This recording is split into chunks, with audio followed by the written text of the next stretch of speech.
నేనన్న మాట కాదు, ఇటీవల మీరు కూడా చూసుంటారు. ఒక సర్వేలో అసోసియేషన్ ఫర్ డెమోక్రటిక్ రిఫార్మ్స్ అనే ఒక సర్వే, ఆ సర్వేలో దేశంలోనే అత్యంత క్రిమినల్ కేసులున్న మొదటి ముఖ్యమంత్రి రేవంత్ రెడ్డి అని 89 క్రిమినల్ కేసులు ఉన్నట్టుగా చూపెట్టింది. రెండో అతని గురువు చంద్రబాబు నాయుడు 49 క్రిమినల్ కేసులతో రెండో స్థానం అని చూపెట్టింది. మరి 89 క్రిమినల్ కేసులున్న ఒక వ్యక్తి చేతిలో రాజ్యం ఉంటే అది ఏ స్థితిలో ఉంటుంది అంటే మన తెలంగాణని ఒక ఉదాహరణగా చూపెట్టవచ్చు. ఎంత ఘోరంగా తయారైంది. భర్తను చంపి భార్య ఉడకబెడుతుంది, భార్యను చంపి భర్త కాల్ చేస్తూ ఉన్నాడు, తండ్రిని కొడుకు చంపుతున్నాడు, కొడుకు తండ్రిని చంపుతూ ఉన్నాడు. ఓ పెద్ద క్రిమినల్, విపరీతమైన క్రిమినల్ రేటు పెరిగిపోతూ ఉంది రాష్ట్రంలో. స్వయంగా ప్రభుత్వమే ఎంత ఘోరంగా నిర్ణయాలు తీసుకుంటుందో, అణచివేస్తుందో, క్రిమినల్ లక్షణాలతో పాలన చేస్తూ ఉందో మీరు చూశారు. ఒక్కొక్కరిని కనుక మనం తీసుకుంటే, మనం విద్యార్థులను తీసుకున్నాం అనుకోండి, స్వయంగా ఉస్మానియా విద్యార్థులను పట్టుకొని బీరు సీసాలకు, బిర్యానీ పొట్లాలకు అమ్ముడు పోయి వాళ్ళు ఏమైనా చేస్తారని చెప్పి విద్యార్థుల్ని మాట్లాడిన తీరు మనం చూసాం. ఉస్మానియా యూనివర్సిటీలకు కాకి బట్టలే పోని యూనివర్సిటీలోకి రూములలోకి పోయి తీసుకొచ్చి కొడుతున్న పరిస్థితిని చూసాము. ముఖ్యమంత్రి వస్తుందంటే అరెస్ట్ చేసి పోలీస్ స్టేషన్లో వేసే స్థితిని కూడా మనం చూసాం. తెలంగాణ పోరాటాన్ని ఒక రైట్గా ప్రజలు తీసుకుంటే ఎమర్జెన్సీని ఒక దౌర్భాగ్య పాలనగా తీసుకుంటారు. తిరిగి ఆ పాలనని మనకి ఇక్కడ చూపెడతా ఉన్నాడు ఇలా విద్యార్థుల విషయంలో. చదువు గురించి తెలియదు కానీ ఆయన విద్యాశాఖ మంత్రి. గురుకులాల్లో పిల్లలు తిండి విషయంలో కూడా ఎంతమంది చనిపోతున్నో కళ్ళ ముందు కనపడ్డ కూడా పట్టించుకోడు కానీ ఆయన విద్యాశాఖ మంత్రి. క్రిమినల్ రేటు పెరుగుతూ ఉంటే దీని గురించి సమీక్ష చేయడు కానీ ఆయన హోంశాఖ మంత్రి. వీటన్నిటి మీద మళ్ళీ ఆయన ఒక ముఖ్యమంత్రి. ఇలాంటివన్నీ కనుక చూస్తే, ఇక రైతుల విషయం చూస్తే మనం చూసాం. లెగచర్ల రైతుల మీద ఎంత దమనకాండ కొనసాగిందో కూడా మనం చూసాము. ఇవాళ యూరియా విషయంలో ఎంత ఘోరంగా అణచివేస్తుందో చూసాం. రైతులు పడుతున్న బాధలు, ఆయన ఇందిరమ్మ రాజ్యం అంటే నాకు ఆ మధ్య అర్థమయ్యేది కాదు. ఓహో ఇందిరమ్మ రాజ్యం అంటే ఇందిరమ్మ రాజ్యంలో చెప్పులు క్యూలో పెట్టడం, క్యూలో నిలబడటం, ఎండకు రైతు పడిపోయి చచ్చిపోవడము, స్పృహ తప్పిపోవడము, రైతులు కొట్టుకోవడము, చెప్పులతో కొట్టుకోవడము, ఇవన్నీ ఆ రోజులలో నేను చూశాను. నా చిన్నతనంలో చూసేవాళ్ళం ఇందిరమ్మ రాజ్యంలో. అదే ఇందిరమ్మ రాజ్యాన్ని ఈరోజు పట్టుకొచ్చాడు. మీరు చూస్తూ ఉంటే రైతుల మీద ఎంత ఘోరంగా అణచివేస్తున్నాడో మనం చూడొచ్చు. రైతులు ఇలా చూస్తే అండి రాత్రిపూటనే పోయి అక్కడ నిద్రపోతూ ఉన్నారు. రైతులు మనం చూసినట్లయితే ఎందుకు ఓటేసాను రా అని తన చెప్పుతో తనే కొట్టుకుంటా ఉన్నాడు. రైతుల మీద పోలీసుల దాడితో తలక్కాయలు పగిలిపోతూ ఉన్నాయి. ఒక్క యూరియా బస్తా కోసం 2 రోజులు పడగాపులు పడుతూ ఉన్నారు. ఒకరికొకరు కొట్టుకుంటున్నారు, ఒకరికొకరు తోసుకుంటున్నారు. చంటి బిడ్డని సంకనేసుకొని ఒక ఆడపిల్ల ఒక్క యూరియా బస్తా కోసం వచ్చి పడుతున్న కష్టాన్ని మనం చూసాం. ఇంత ఘోరంగా రైతుల మీద విచక్షణారహితంగా చేస్తుందని చూసాం. దాన్ని ఆయన పోలుస్తాడండి. నేను చెప్పానే ఓ క్రిమినల్ ఎలా పోలుస్తాడో అలా పోలుస్తాడని.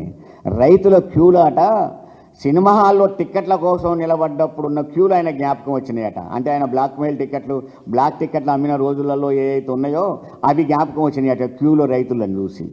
అందుకని ఒక హిట్ అయిన సినిమాను చూసట క్యూలో నిలబడితే ఆ క్యూలో రైతులకు లాస్ట్లోని కూడా టిక్కెట్లు దొరుకుతాయని అట్లా నిలబడతా ఉంటారట. సిగ్గుండాలి కదా ఒక ముఖ్యమంత్రి మాటల కోసం. రైతాంగాన్ని, వ్యవసాయ రంగాన్ని నువ్వు మాట్లాడే మాటలు. అందుకనే నేను అనేది ఏంటంటే, ఒక హార్టికల్చర్కి అగ్రికల్చర్కు తేడా తెలియని వ్యక్తి ఇలా ముఖ్యమంత్రి అయితే రాష్ట్రం అంత ఘోరంగా తయారైంది, వ్యవసాయ రంగం అంత ఘోరంగా తయారైంది. ఆయనకు హార్టికల్చర్కి అగ్రికల్చర్కి తేడా తెలియదు. నిజంగా వ్యవసాయ రంగం కనుక నీకు తెలుసుంటే, మా కుటుంబం వ్యవసాయ కుటుంబం నువ్వు అప్పుడప్పుడు చెప్పింది నిజమే అయితే ఇలా రైతుల విషయంలో ఎలా ఉండాలి? నిజం ఒప్పుకునేవాడు కనీసం. ఎస్ ఎరువుల కొరత ఉన్నమాట వాస్తవం, దానికోసం ప్రయత్నం చేస్తున్నాం. ఈ దగ్గర చెప్పడానికి ట్రై చేస్తాడు. అలా కాదు, కొరత ఎక్కడిది, లేనే లేదు. ఇంకో 4 పోతే అసలు మా తెలంగాణలో రైతులు ఎక్కడున్నారు, లేనే లేదు అని చెప్పే దుర్భాగ్య స్థితికి కూడా వస్తాడేమో అనిపిస్తూ ఉంది.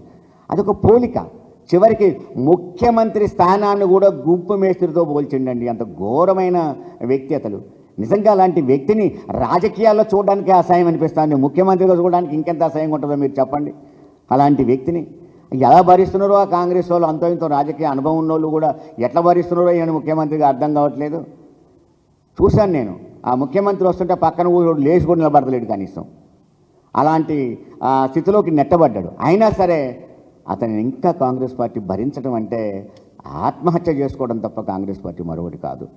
అలాంటి వ్యక్తి ఇవాళ కాంగ్రెస్ చెప్పిన దానికంటే బీజేపీ చెప్పిన దాన్ని ఆయన అంగీకరిస్తున్నారు. కాంగ్రెస్లో ఉన్న ఈయన వర్గం మోడీతో ఉన్న సంబంధాలు ఆయన కనుక మనం స్పష్టంగా చూస్తే, లేకపోయినట్లయితే ఎరువులు సెంట్రల్ గవర్నమెంట్ ఎన్ని ఇచ్చింది, నువ్వెన్ని తెచ్చావు, ఇది బీజేపీ చెప్పడు, ఈయన చెప్పడు. ఎన్ని ఎరువులు ఇచ్చారు, నువ్వెన్ని తీసుకొచ్చావు, ఎన్ని పంచావు, అసలు ఎంత ఎరువు అవసరం ఉన్నది. 10 సంవత్సరాల కాలంలో కేసీఆర్ పరిపాలన చేసినప్పుడు రాని ఎరువుల కొరత ఇప్పుడే ఎందుకు వచ్చింది? అప్పుడు ఎంత అవసరం ఉంటే ఎంత తీసుకొచ్చారు, ఇప్పుడు ఎంత అవసరం ఉంటే నువ్వు ఎంత తీసుకొచ్చావు, ఎందుకు అని ఇలా ఎరువుల కొరత వచ్చింది? బీజేపీ ఇవ్వడం లేదా, నువ్వు తెవడం లేదా? ఇవ్వని ఎంత ఇచ్చారో బీజేపీ చెప్పదు, ఎంత తెచ్చామని ఇతను చెప్పడు. ఈ ఇద్దరి మధ్యన ఉన్న దోబూచులాట ఎలా ఉంది అంటే, రైతులు యూరియా కోసం పోయినప్పుడు బీజేపీ ఇవ్వలేదు ఆయన అంటాడు, ఇతను తీసుకుపోలేదని ఇతను అంటాడు. అంటే అప్పులోడు ఇంటికి వస్తే పెళ్ళ మొగలు దన్నుకున్నట్టుంది ఇలా బీజేపీ కాంగ్రెస్ స్టైల్. అప్పులోడు ఇంటికి వచ్చినప్పుడు పెళ్ళ మొగలు దన్నుకుంటున్నట్ట. వాడు అసలు పోగానే సంవత్సరం మళ్ళీ బరాబరే. అంటే రేవంత్ రెడ్డికి మోడీకి మధ్యన ఈ భార్యాభర్తల బంధం కొనసాగుతూ ఉన్నది. అందుకని ఎరువుల కోసం వచ్చినప్పుడు కానీ, రైతులు వచ్చినప్పుడు కానీ డ్రామాలు ఆడుతున్నారు. అసంట పోగానే మొదలు పెడుతున్నారు. రాహుల్ గాంధీ మాట ఈనాడు. రాహుల్ గాంధీకి ఏంటి పాపం, హెలికాప్టర్ ఇస్తే చాలా తిరుగుతూ ఉంటాడు ఆయన. హెలికాప్టర్ తెలంగాణ అయినా సరే ఇది ఎక్కడదని అడగడు, తిరుగుతూ ఉంటాడు ఆయన. ఆ కాంగ్రెస్ పార్టీ వాళ్ళకు అటు ఇటు తిరగడానికి హెలికాప్టర్ ఇవ్వడం, అప్పుడప్పుడు ఓ సంచో మూటో పంపిస్తే వాళ్ళు సరి చేసుకుంటారు. అంటే ఇలాంటి సరి చేసుకునే లక్షణానికి ఇతను, నేను మొదలు చెప్పాను, నేను ఒక క్రిమినల్ చేతిలో రాజ్యం ఉన్నదని. ఒక క్రిమినల్ లక్షణాన్ని అతనికి ఉన్నప్పుడు పైన మేనేజ్ చేస్తూ ఉండో, కింద బిజినెస్ చేస్తూ ఉన్నాడు. పైన మేనేజ్ చేస్తూ ఉండో, కింద బిజినెస్ చేస్తూ ఉన్నాడు. ఒక దొంగతనం చేసేటప్పుడు ఒక దొంగ కూడా రెక్కి నిర్వహిస్తాడు. ఆ ఇంటి చుట్టూ తిరగడం, ఆ ఊళ్ళో తిరగడం, ఆ బస్తీ తిరగడం, రెక్కి నిర్వహిస్తాడు. మీరు ఇలా పోయి చూస్తే అగ్రికల్చర్ భూములలో రెక్కి నిర్వహిస్తూ ఉన్నారు ఒక టీం అంతా కలిపి.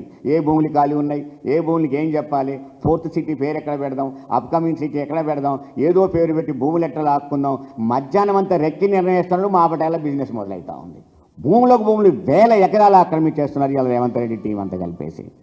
అంటే ఈ రాజ్యాన్ని, ఈ రాష్ట్రాన్ని ఇంకొక సంవత్సరం 2 సంవత్సరాలు రేవంత్ రెడ్డి ఉంటే మామూలు ఉండదు, జీరో చేసి పంపిస్తారు. ఇక రాష్ట్రం అంటే రేవంత్ రెడ్డి జేబుని చూపెట్టాల్సిన పరిస్థితికి వచ్చే రోజులు వచ్చినట్టుగా మనకు కనపడతా ఉన్నది. అంత బంధం కొనసాగుతుంది వీళ్ళిద్దరి మధ్యన. అందుకే నేను ఇక్కడ చెప్పేది ఏంటంటే, రైతుల విషయంలో చూసాం మనం, ఎంత ఘోరంగా చూశారో మనోడు చూపెడుతున్నాడు అందులో, రైతుల విషయంలో ఎట్టగొడుతున్నారని. విద్యార్థుల విషయంలో, నిరుద్యోగుల విషయంలో రాహుల్ గాంధీ స్వయంగా వచ్చి సొక్క పైకి మలిసి నిరుద్యోగం ఇక నేను చూసుకుంటా అని పోయిండు ఆయన. ఇక ఆయన ఏం చూసుకుంటాడో నీళ్ళు నాకు తెలియదు, కానీ ఈడ మాత్రం చూసుకుంటట్లేడు ఆయన. వాళ్ళని పట్టుకొని పిచ్చి కొట్టుడు సెక్రటేరియట్ ముందు పట్టుకొని నిరుద్యోగుల్ని పట్టుకొని కొట్టిన తీరు. మహిళల విషయంలో గిరిజనుల్ని ఎలా అవమానపరిచాడంటే, వాళ్ళదేముందని 1000 రూపాయలు ఇస్తే ఓటేస్తారు, అమ్ముడు పోతారు గిరిజనులు అని చెప్పి లంబాడీల పేరు పెట్టేసి మాట్లాడిన పరిస్థితి కనపడుతుంది. బీసీల విషయంలో కామారెడ్డి డిక్లరేషన్ పోయింది, కాసేపు ఆర్డినెన్స్ అంటాడు, కాసేపు బిల్లు అంటాడు, నోటికి వచ్చింది. అందుకనే చపల చిత్తుడు అంటారు ఈయనని. ఎందుకు చపల చిత్తుడు అంటున్నానంటే, సోనియా గాంధీని పట్టుకొని బలిదేవత అన్నాడు, ఇప్పుడు సోనియా గాంధీని పట్టుకొని మా తల్లి మా దేవత అన్నాడు. కేవీపీని పట్టుకొని పాతాళ భైరవుడు అన్నాడు, ఇలా కేవీపీని పట్టుకొని చాణిక్యుడు అంటాడు. ఎంత అపరిచిత్తుడండి ఇతను. అపరిచిత్తుడు అనాలన్నా చపల చిత్తుడు అనాలన్నా నాకు అర్థం కావట్లేదు. ఇంత ఘోరమైన వ్యక్తి ఈ రాష్ట్రాన్ని పరిపాలిస్తున్న తీరు కనపడింది. అయితే ఈ పరిపాలనలో ఆయనకు అభద్రతా భావం కూడా కొనసాగుతూ ఉంది. ఏంటి, ఆయనే అన్నాడు, ఒక్క వారం రోజులు చనివిస్తే నా కుర్చీ గుంజుకుంటారు అన్నాడు. అంటే ఆ భయం అయితే ఎప్పుడో కుర్చీ పోద్దని, కుర్చీ గుంజుకుంటారని. అందుకని పాలన కంటే పక్కోళ్ళ మీద కన్ను పెడతాడు. పొంగులేటి ఏం చేస్తాడు, కోమటిరెడ్డి వెంకరెడ్డి ఏం చేస్తాడు, ఎవడు కుర్చీ గుంజుకుంటాడు, నా కుర్చీ కాళ్ళకెళ్ళి ఎవడు చూస్తూ ఉన్నాడు, ఎవడు గుంజుకుంటాడు, ఇది ఎక్కువైపోయింది. ఈయనకి అభద్రతా భావం కూడా కొట్టొచ్చినట్టు కనపడుతూ ఉంది. పార్టీల మీద బీఆర్ఎస్ మీద ఆయన అక్క ఎల్లగక్కుతూ ఉంటే, దాడులు చేస్తూ ఉంటే, బీఆర్ఎస్ పార్టీ మీద దాడులు, మహిళల్ని బట్టలు వివస్త్రం చేసిన దాడులు, ఇవన్నీ చూస్తూ ఉంటే నిజంగా బాధ అనిపిస్తుంది. దాదాపు 40-45 సంవత్సరాలు రాజకీయ జీవితంలో ఉన్న నేను ఇంత ఘోరమైన ఎమర్జెన్సీలో కూడా నేను ఇంత ఘోరంగా చూడలేదు, దౌర్భాగ్య పాలన చూడలేదు. అందుకని రేవంత్ రెడ్డి ఒక దౌర్భాగ్య ముఖ్యమంత్రి, ఈ పాలన దౌర్భాగ్య పాలన రాష్ట్రాన్ని కూడా ఒక దుర్భర పరిస్థితులుగా నెట్టేస్తుండ అనేదే నేను చెప్పాను. Thank you. హాయ్ ఎవ్రీవన్, నేను మీ Pavani. Please like, share and subscribe GRTV. Hi, I'm Jyoti Singh. Please like and subscribe GRTV channel.